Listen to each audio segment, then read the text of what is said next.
குருவினா one shot பார்க்க போகிறோம். So 12th Tamil குருவினா ஒன் ஷாட். ஸோ ஃபஸ்ட்டு இதுக்கான பிடிஎஃப் எல்லாமே டிஸ்கிரிப்ஷனில் இருக்குது. தமிழர் வளர்ந்த அழகு கலைகள் நூல் பற்றி குறிப்பு வரைக. ஓகேவா, ஃபஸ்ட் கொஷின். ஸோ இது வந்து இப்போ தான் புதுசாக கொண்டு வந்திருக்காங்க இயல் 1.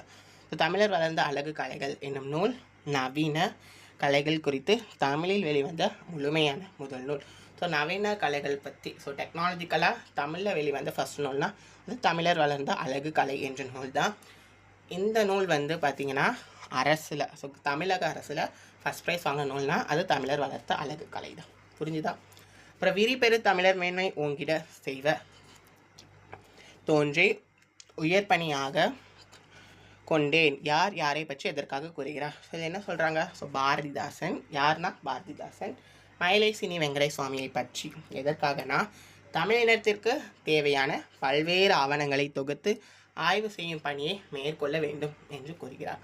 என்னது, எதுக்காண்டி? ஸோ தமிழ் இனத்திற்கு, ஸோ தமிழ் மக்களுக்கு தேவைப்படுகின்ற நிறைய ஆவணங்கள், நிறைய பொருட்களை அதை பற்றி ரிசர்ச் பண்ணு, அதை கொண்டு வா அப்படின்னு பாரதிதாசன் மயிலை சினி வெங்கடேஷ் சுவாமிக்கு கூறுகிறார். அடுத்தன சிற்பியவற்றையெல்லாம் வியந்து பாட தமிழின் துணை வேண்டும் என்கிறார். இம்பார்ட்டன்ட். மாலையில் சூரியன் மலையில் மறையும் போது சிவந்த வானத்தின் அழகையும். ஸோ ஈவினிங் வந்து சன்னு வந்து ஈவினிங் டைமில் செட் ஆகிறப்போ வானமலம் சிவந்து காட்சியளிக்கும். கரெக்டாக. ஸோ அதோடைய அழகையும், ஸோ வானப்போல் சிவந்து உழைப்பாளர்களின் கைகளின் அழகையும். ஸோ அதிகமாக வேலை பார்க்குறவங்களுடைய கைகள் பார்த்திங்கன்னா ரெட் கலரில் இருக்கும். கரெக்டாக.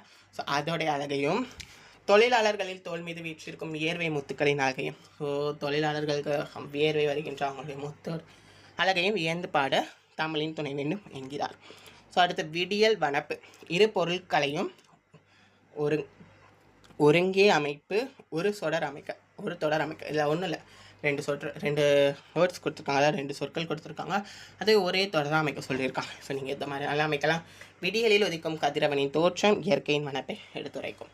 அடுத்து கீழ்த்திசை சுவடிகள் நூலகம் குறித்து எழுதுக. ஸோ இதுவும் ஒரு இம்பார்ட்டன்ட். காலின் மெக்கன்ஸின் தொகுப்புகளை அடிப்படையாக கொண்டு 1839 இந்த நூலகம் உருவாக்கப்பட்டதான். ஸோ இந்த நூலகத்தில் மற்ற நூலகத்தில் டிஃப்ரெண்ட் பண்ணுறப்போ அதை வேறுபடுத்துகிறப்போ இந்த நூலகத்தில் என்ன ஸ்பெஷாலிட்டி இருக்குது அப்படின்னா, அரிய ஓலைச்சுவடி, இது வரைக்கும் காணாத ஓலைச்சுவடிகள் இருக்கா, தாழ்ச்சுவடிகள், அப்புறம் பெரும் புத்தகங்கள் தொகுப்புகள் வந்து இந்த நூலகத்தில் இருக்கா. ஓகேவா? ஸோ இந்த மாதிரி இயர் கொடுத்த கொஷின்ஸில் நீங்கள் இயர் எழுதினாலும் பரவாயில்ல, அடிப்படையாக கொண்டு உருவாக்கப்பட்டதுன்னு எழுதிருங்க. ஓகேவா? அடுத்து இனநிறை பிரித்து புணர்ச்சி விதி எழுதுக. ஸோ இனம் ப்ளஸ் நிறை ஃபஸ்ட்டு பிரிச்சுடுங்க. அடுத்து இதில் பாருங்களேன். ஸோ விதி எப்படின்னா, மவ்விரு ஒன்றிலிருந்து உயிரிரு ஓம்பவும் என்று விதியின்படி மகரம் ஒன்று ஒளிந்து இனம் நிறை. ஸோ இதை பிரித்தா இனம் நிறைன்னு வருதா, இம்மு வந்து மறைஞ்சி வருதா, அதான் மகரம் உயிரிரு மறைஞ்சி வரதால் இந்த விதி நமக்கு சாட்டிஸ்ஃபை பண்ணுது. இந்தோ சாராசனி கட்டடக்கலை குறிப்பு வரைக. முக்கியமான கொஷின்.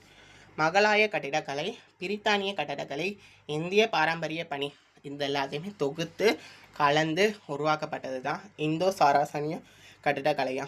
சரியா? இது வந்து பார்த்திங்கன்னா 1788 கட்டி முடிக்கப்பட்டதான். ஸோ இதை வந்து முதல் சேப்பாக்க அரண்மனைன்னு சொல்கிறாங்க. நகரம் பட்டை திட்டிய வெள்ளை வைரம் ஆகிறது. சரி, நான் ஒரு ஸ்டோரி மாதிரி சொல்லுவா. ஸோ இப்போ ஒரு நகரத்தில் நல்லா ஏதோ ஒரு நகரம்னு வச்சுப்போமே, அது திடீர்னு இருட்டாகுதுப்பா. ஸோ அங்கே மழை பயங்கரமாக பெய்யுது. திடீர்னு சூரியன் வருது, கதிரவன் வருது. ஸோ அந்த செடிகள் கொடிகள்லாம் இருக்கிற ரெயின் ட்ராப்ஸ் இருக்கும்ல, ஸோ அதோடைய ட்ராப்ஸ் ப்ளஸ் சூரியனுடைய கதிர்கள், ஸோ இது ரெண்டுமே சேர்க்குறப்போ ஒரு பிரகாசமாக இருக்குமா, அதுதான் நகரமே வெள்ளை வைரமாகிறது. அதுதான் அதில் கொடுத்துருக்கேன். மழை பொழிந்து மாசுகள் நீங்கி நகரம் பொலிவுடன் இருக்கும். அப்போது தோன்றும் சூரியனின் வெளிச்சம் பட்டு நகரம் பட்டை தீட்டிய வெள்ளை வைரமாகிறது. புரிஞ்சுதா? அடுத்து முயல்வருள் எல்லாம் தலை. என்ன சொல்கிறாங்க? அறத்தின் வழி. ஸோ நல்லதை நடத்தி யாரெல்லாம் நல்லபடியாக வாழ்க்கை நடத்துகிறாங்களோ அவங்க தான் முயல்வருள் எல்லாம் தலை. அறத்தின் வழியாக இல்லற வாழ்க்கை, நார்மலான லைஃப் வாழ்கிறவங்க தான் முயல்வருள் எல்லாம் தலைன்றாங்க. அடுத்து ஞானத்தின் பெரிது எது? ஒருவர் நமக்கு உரிய காலத்தில் செய்த உதவியானது அளவு சிறியதாக இருந்தாலும் அது உலகை விட பெரியது. நம்ம இதுக்கு உரிமை சிறுவினா நெடுவினா இதில் அதுலேயும் படிச்சிட்டோம். ஸோ நமக்கு ஒருத்தவங்க தேவைப்படுற நேரத்தில் ஒரு உதவி செய்வாங்க, பட் அந்த உதவி ரொம்ப சின்னதாக தான் இருக்கும். ஆனால் நமக்கு தேவைப்படுபவருக்கு அது உலகை விட பெரியதான். அடுத்து மறக்கக்கூடாதது என்ன?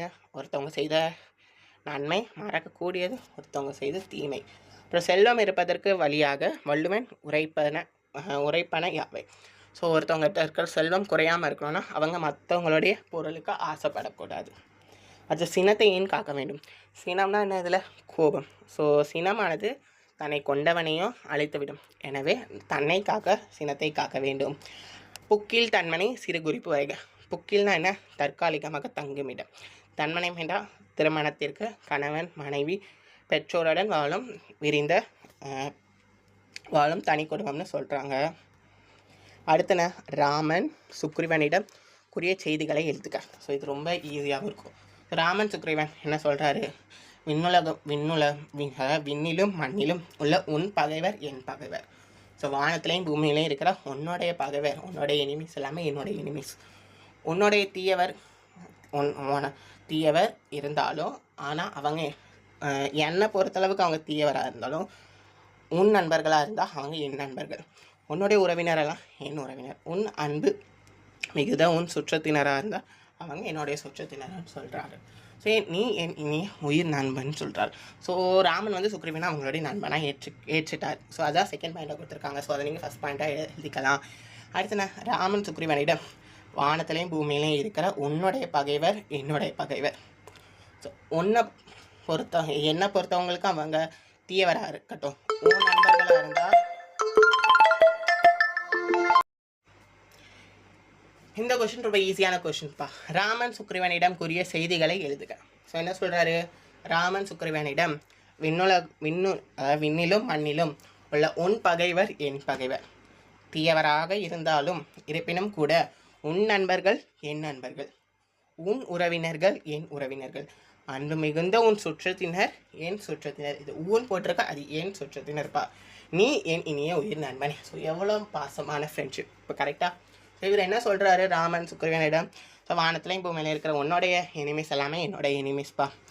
அப்புறம் அவங்க கெட்டவங்களாக இருந்தாலும், என்னை பொறுத்த அளவுக்கு அவங்க கெட்டவங்களாக இருந்தாலும் அவங்க உன்னோடைய நண்பனாக இருந்தால் என்னுடைய நண்பர்களும் தான். உன்னுடைய சொந்தக்காரங்க உறவினர்கள் எல்லாமே என்னுடைய சொந்தக்காரர்கள் உறவினர்கள். ஸோ அன்பு மிகுந்த உன் சுற்றத்தினர், உன்னுடைய பேரண்ட்ஸ், உன்னுடைய அப்பா அம்மா என்னுடைய அப்பா அம்மா. ஓகேவா? நீ என் இனிய உயிர் நண்பனே என்று சொல்கிறாரு. அடுத்து எதிர்பாராத நிகழ்வுகளாக ஜலாலுதீன் ரூமி எவ்வாறு உருவாக்கப்படுத்துகிறார்? இது ஒரு ஈஸி தான். ஆனந்தம், மனசோர்வு, அற்பத்தனம், விழிப்புணர்வு. ஸோ இது எல்லாத்தையுமே எதிர்பாராத நிகழ்வுகள். எதிர்பாராமனா இது எப்படி வேணாலும் வரும். சரி, திடீர்னு ஆனந்தம் வரும், திடீர்னு மனக்கசப்பு வரும், திடீர்னு அற்பத்தனம் வரும், திடீர்னு விழிப்பாக இருக்கணும். ஸோ இது எல்லாமே தான். ஸோ துன்பம் உள்ளது எனின் அன்று சுகம் உள்ளது என்ற ராமனின் கூற்று பின்வரும் இரு பழமொழிகளுக்கு எதற்கு பொருத்தம்? ஸோ இது நீங்களே சொல்லுங்கள். ஸோ இதுக்கு இது ஆனால் நிறையா கொஸ்டின் பேப்பர்ஸில் கேட்டிருக்காங்க. நிழலில் அருமை வெயிலில் தெரியும், இதுதான் ஆன்சர். ஸோ அந்த ஆன்சர் மட்டும் எழுதினாலே போதும். ஸோ லாஸ்ட் கொஷின் ஆஃப் குருவினாக்கள் தான். சங்க காலத்தில் தாய்வழி சமூக முறையில் பெண்கள் பெற்றிருந்த உரிமைகள் யாவை? என்னெல்லாம் உரிமைகள் பெண்கள் பெற்றிருந்தாங்க அப்படின்னா, சங்க காலத்தில் சமூகத்தில் பெண்களுக்கு தலைமை பொறுப்பாக இருந்தன. தாய்வழி குடும்பத்தில் பெண்கள் குலத்தொடர்ச்சியாக குறிப்பிடப்பட்டன. சங்க காலத்தில் பெண் திருமணம் செய்து பின்னர் தன் இல்லத்திலேயே தொடர்ந்து வாழ்க்கை நடத்தும் தாய்முறை இருந்தன. தாய்வழி முறையில் குடும்பத்தில் சொத்து வளங்கள் செல்வங்கள் பெண்களுக்கு சென்றன. ஸோ இதில் என்ன சொல்கிறாங்க? அந்த காலத்தில், சங்க காலம்னா அந்த காலத்தில் சமூகத்தில் இருக்கிற பெண்கள் தான் தலைமை பொறுப்பாக இருந்தன. அதாவது மேரேஜ் ஆகிருக்கப்புறம் இங்கே வந்து ஜென்ஸ், அதாவது ஆண்கள் தலைமை பொறுப்பாக இருந்தன. அவங்க வேலைக்கு போகிறாங்க கரெக்டாக. ஸோ அப்போ ஆப்போசிட்டாக பெண்கள் வந்து தலைமை பொறுப்பாக இருந்தனவா. தாய்வழி குடும்பத்தில் பெண்கள் தான் குலத்தொடர்ச்சியாக இருக்காங்களாம். ஸோ சங்ககால பெண்களுக்கு திருமணம் ஆகிருக்கப்புறமும் அவங்களுடைய அம்மா வீட்டிலே இருந்து குடும்பம் நடத்துகிற முறையும் இருக்காம். அப்புறம் தாய் வழி முறையில் வந்து குடும்பத்தில் இருக்கிற சொத்து வளங்கள் எல்லாமே பெண்களுக்கு தான் போய் சென்றதா. புரிஞ்சது? நம்புற இருக்கிற குருவினா எல்லாமே. ஸோ ஈஸியாகவும் ரீகால் பண்ணிட்டோம். ஸோ இதுக்கான பிடிஎஃப் எல்லாமே டிஸ்கிரிப்ஷனில் இருக்குப்பா. ஓகேவா? ஸோ நாளைக்கு வந்து மார்னிங் வந்து பார்த்தீங்கன்னா நம்மளுடைய யூடியூப் சேனலில் 9:30 to 2 o'clock வந்து குருவினா சிறுவினா நெடுவினா அணி திணைத்துறை உங்களுக்கு தமிழில் இது வரைக்கும் இருக்கிற எல்லா டவுட்ஸுக்குமான ஒரு மினி வீடியோ செக்ஷன்ஸ் தான் நாளைக்கு நடக்க போகுது. ஸோ எல்லோரும் அதுக்கு வந்துருங்க. அண்ட் இந்த வீடியோக்கு லைக் பண்ணிடுங்க. All the best.